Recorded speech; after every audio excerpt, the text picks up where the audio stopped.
이 뉴스는 되게 무서운 뉴스입니다. 퇴직한 50대가 경제적 사망에 이르는 경로입니다. 58세 자영업자가 이제 무너진 이야기인 거죠. 자녀를 돌봐야 되고 부모도 부양해야 되고 이중 돌봄에 낀 중년이 퇴직하고 난 이후에 자영업을 하다가 빚지게 되면서 인생이 그냥 파탄 난 겁니다.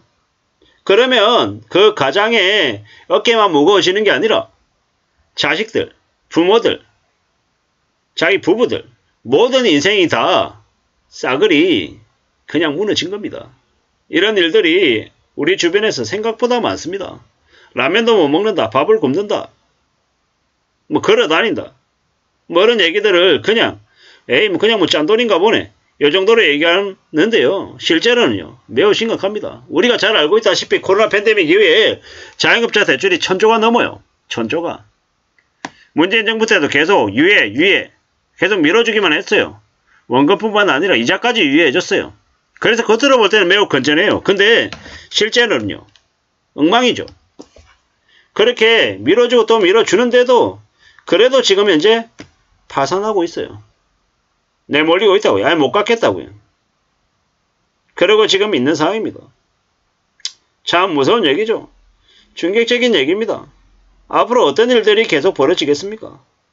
괜찮아지겠습니까? 아니라는 겁니다. 저게 그냥 소수의 극소수의 사람들의 사례가 아니라 계속해서 이제 더 심해지는 그냥 모습이다라고 봐야 됩니다. 두려워하고 염려하고 걱정하면서 지내야 된다라는 겁니다. 그래야 되는데 지금 별거 아닌 것처럼 괜찮은 것처럼 얘기하는 이들이 너무도 많습니다. 어쩌려고 그러는 거예요? 괜찮을까요? 아니라는 겁니다. 참 씁쓸한 얘기입니다. 어떻게 지내야 될까? 과연 괜찮아질 수 있는 걸까? 안 괜찮아진다라는 겁니다. 참 두렵죠. 무섭죠. 씁쓸한 얘기입니다. 이래저래 더 많은 충격들이, 더 많은 이제 우려들이 생기고 있는데요. 걱정이죠. 자영업이 저렇게 쉽지 않은데 뭐 자영업 말고는 대안이 없다, 이런 걸로 이제 자영업 일을 이제 하게 되는데요. 뭐 권리금 빚내고 또 대출 내고 이제 빚으로 시작한다는 것 자체가 좀 상황이 많이 어렵다라는 겁니다. 우려스럽죠. 염려스럽습니다. 걱정입니다. 너도 나도 다 빚내서 뭐 창업하면 부자가 되고 뭐 투자하면 돈이 술술술 들어오고 이럴 것처럼 까불어 대고 개소리 하는데요. 웃기지 말라 그러세요. 절대로 그 수월하게 괜찮게 될 수 없습니다. 우리가 하려는 자영업은요 매우 어렵습니다. 장난이 아니라는 겁니다. 호프집에서 오후 5시부터 다음날 새벽 6시까지 하루 13시간 설거지하다가 의자에 쓰러져 사는데 괜찮냐고요. 엉망인 겁니다.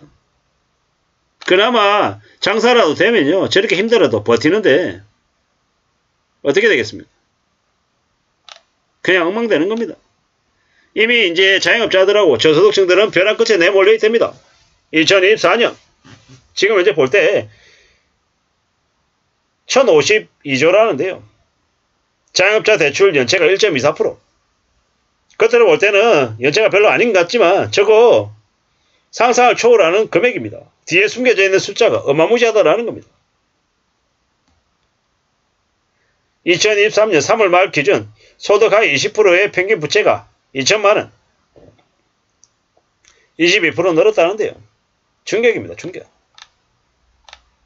그러다 보니까 개인 파상 신청하는 건수도 개인회생도 늘었다라는데 참 뭔가 싶은 거죠. 이게 지금 이제 벌어지고 있는 일입니다. 개인회생, 개인 파산, 참 많은 생각들이 들죠. 이게 뭔가 싶습니다. 20년 넘게 일해가지고 퇴직한 돈 가지고 밖에 나가지고 뭘 할 수 있냐? 쉽지 않다라는 겁니다. 충격이죠, 충격. 어떻게 돼야 되나? 어떻게 살 수 있나? 제대로 살지 못하는 거죠. 빚이 4억 5억인 사람 이제 파산, 빚 6천만원, 부모 치매, 배우자는 사업 실패로 신용불량자. 그러다 보니까 200에서 250만원으로 식당 일해가지고 버티고 있고 62세 형의 사기 그리고 생활비 의료비 때문에 이렇게 지내는데 기초생활수급 받아가지고 80만원 받고 산다고 하고요. 또 60대 모 여성은 분식집 했다가 실패하고 생활비나 의료비 때문에 돈이 계속 필요해서 빚지게 되고 아들은 사기 피해 때문에 개인회생신청 밟고 있고 매우 우려스러운 거죠. 매우 서글픈 거죠. 이게 파산하는 중장년들의 현실이랍니다. 참 씁쓸한 얘기죠. 이게 뭔가 싶은 거죠. 주말도 없이 닥치는 대로 일해야 되지만 이게 힘들더라는 겁니다.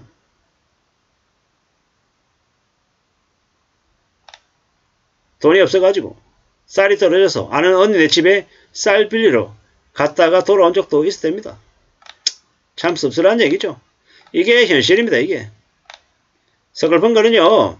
이렇게 파산하고 경제적으로 망가지면요. 자식들의 삶도 엉망된다라는 겁니다. 그게 현실입니다. 이게 별거 아닌 것처럼 얘기하지만 참 무서운 얘기입니다. 무서운 얘기랍니다. 그냥 별일 아닌 것처럼 괜찮게 아무 일 없이 지낼 수 있냐? 아니라는 겁니다. 그냥 부모가 그냥 조금 그냥 망가지고 그냥 힘들어지고 그냥 그 정도가 아니라는 겁니다. 참 서글픈 얘기, 무서운 얘기, 씁쓸한 얘기들이 계속 늘어납니다. 이게 현실입니다. 우리가 맞이하게 될 현실요. 두려운 마음으로 살아야 됩니다. 빚지면 안 된다라고 생각하고 살아야 되겠습니다. 그래야 가족을 지킬 수 있고 내 자신도 지킬 수 있고 우리의 가정을 지킬 수가 있습니다. 얼마나 무서운 얘기입니까? 사는 게 별거 아닙니까? 괜찮습니까? 다들 여유롭게 부자로서 잘 삽니까? 돈도 많고 쓸 돈도 많고 주변에 뿌릴 돈도 많고 여유롭습니까? 아니 그러면 괜찮죠. 근데 그렇지 않으면요. 힘들다라는 겁니다. 어떻게 살아야 되겠습니까? 뭐가 필요하겠습니까? 잘 따져봐야죠. 조심도 조심하면서 지내야 되고요. 걱정해야 되고 우려해야 되고 염려해야 될 것들이 너무도 많습니다. 이게 뭔가 싶을 정도로 우리는 더 많은 두려움, 더 많은 염려, 더 많은 고민들을 안고 살아가고 있습니다. 함부로 자영업하지 말라는 말씀을 드립니다. 자영업 해가지고 정말 잘 될 자신이 있다, 확신이 든다. 그럼 해야겠죠. 근데 그것조차도 빚내가지고 할 생각은 아예 하지 마십시오. 안 하는 게 낫습니다. 차라리 있잖아요. 돈 없다? 할 거 없다? 쿠팡 배달하고요. 배달의 민족 배달하는 게 훨씬 더 낫습니다. 아니면 물류센터 가서 물건 나르든지요. 그게 훨씬 더 건전하고 안정적으로 돈을 벌 수 있는 길입니다. 너무 폄하한다라고 하지 마시고 정말로 현실적으로 내가 내 몸뚱아리 움직여서 벌 수 있는 걸 선택해야 된다는 겁니다. 잘못했다가는요. 돈을 벌기는커녕 5천만 원, 1억, 3억 빚져가지고 인생이 나락으로 갈 수 있다는 말씀을 드리고 싶었습니다. 이상입니다.